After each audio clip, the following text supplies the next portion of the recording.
4 साल पहले अलीमा ने अपने इलाके के गरीब बच्चों को पढ़ाने का फैसला किया।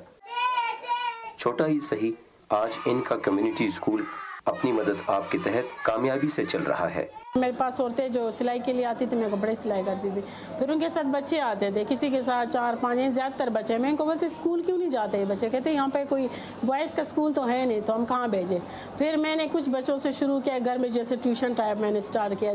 क्वेटा के मशरकी बाईपास पर कायम इस कम्युनिटी स्कूल में 120 बच्चे तालीम हासिल कर रहे हैं। इनमें तकरीबन 100 बच्चे अफगान पनाह गुज़ीन हैं, जो इससे पहले या तो कचरा चुनते थे या कहीं काम करते थे।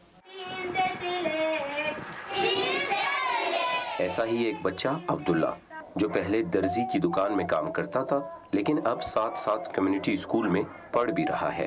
सुबह जब आता है नजरा पढ़ता है कुरान पाक, उसके बाद फिर काम लिखता है, फिर इधर वो पढ़ता है, इंग्लिश का काम पढ़ता है।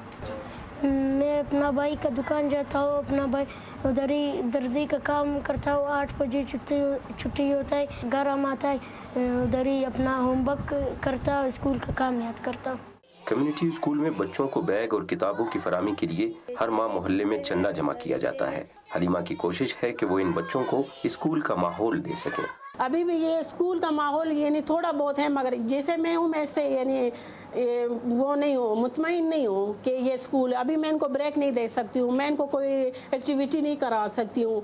हलीमा इन बच्चों के लिए बाकायदा स्कूल की इमारत और दीगर सहूलतों के लिए हुकूमती दरवाजे भी खटखटाती रहती हैं। वो पुर उम्मीद हैं कि इस स्कूल से पढ़ने वाले बच्चों का मुस्तकबिल जरूर रोशन होगा।